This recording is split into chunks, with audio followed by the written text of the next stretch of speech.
Alright guys, welcome back to another video on the channel. Today, as you guys can see, we're playing Elder Scrolls Online. I'm going to be showing you guys how to run a pretty awesome vampire build. I'm going to be addressing the passives, the pros and the cons of the vampire. I know a lot of people are skeptical and, oh no, I don't want to be a vampire, but guys, honestly, it's awesome. I sent my mate Callan to a vampire recently and he loves it.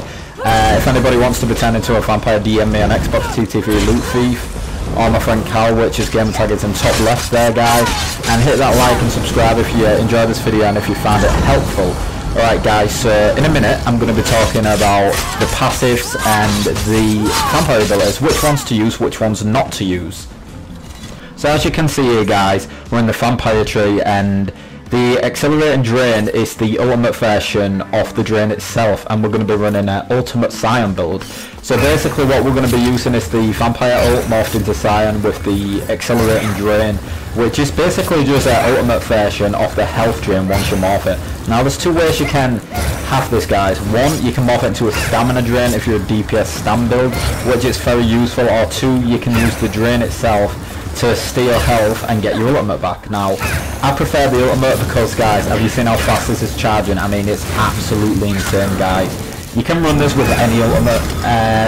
The vampire ult costs 260, but you can get it in quite a record time to be fair. Like as you can see here, I'm getting it and I'm just spamming it, and what's good about this is they can't really hurt you when you do it, and you know, if you have champion points on healing received, you have armor that increases healing received, that's also awesome guys.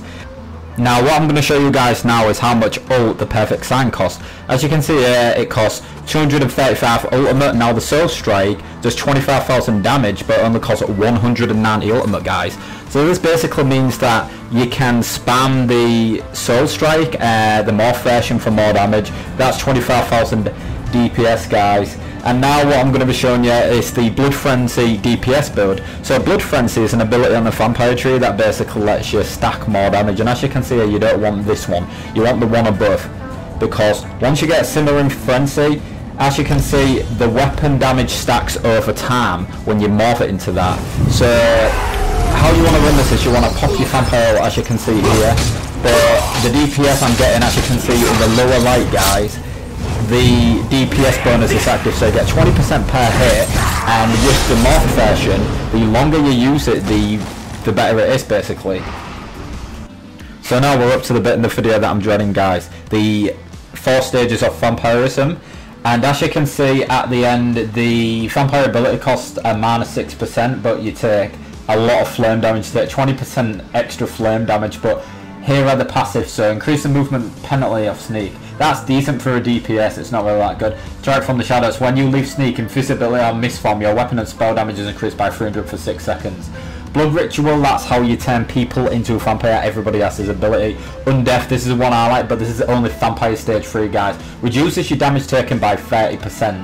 Now the last one is reduces the cost of sprint by 50%, but it doesn't just reduce the cost of sprint guys. What this actually does is it makes it so you can sprint invisible and speedrun. And I apologise for how laggy this video is, but what you can see me doing here now is I'm running Shadowy Disguise, and this is how you feed. See, I had to look up how to feed guys because I got a little bit confused at the beginning, but I realised I had to get the blade away because it wasn't working for me. So basically you want to get behind him until a Y and B mechanic pops up on your screen, and then when it does you want to press it, but make sure you're in sneak mode, make sure they're human. If you can't feed, they're not human. Now onto unnatural movement. So I'm going to show you guys a delve. So this is literally what happens when you vampire stage 3 or higher. See, stage 5 it gives you no health regeneration, stage 3 is -60% health regeneration. But as you can see here, this is pretty sick for like speedrun characters, because in a lot of our dungeons you don't need to kill the ads, so you can just speedrun past everything. And basically guys, what's going to happen now is I'm going to show you the Reaper's March Vampire Shrine location, and we're going to go there and I'm going to show you how to turn into a vampire, how I turned my friend Cal into a vampire. So as you can see here we are, and when you come here you want to go past Ushamu's Rest, round this weird building here and keep running, and the Vampire Shrine is just in the right guys. And basically there's a guy waiting here and it's like, oh hello, can you turn me into a vampire? I'm level 9, and I'm like, I'm sorry, I'm waiting for my friend Cal. You know guys, you just want to turn your friends into vampires. Anyways, like I said, DM me, my vampire ban lives in 5 days, and this is literally also right next to the shrine.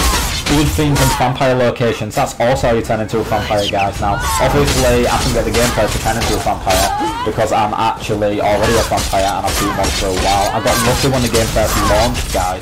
But just, yeah, test the vampire builds out and let me know what you think in the comment section. This is my first ESO video, so I apologise if it was a little bit rusty. But just to end the video, I'm with my friend Cal right now and I'm about to turn him into a vampire, and Cal's like, bite me. Anyway, so I like how cool the animation is, guys, on this game, and I'm just absolutely addicted to being a vampire on ESO. And as you can see, it's like more of a seduced by it. And then once you've been turned into a vampire, you see behind you, now Cal has to go and do a mission, guys. Once you've done that mission, you get the abilities, but you'll have to grind the vampire skills yourself, guys. Anyways, thanks for watching this video. And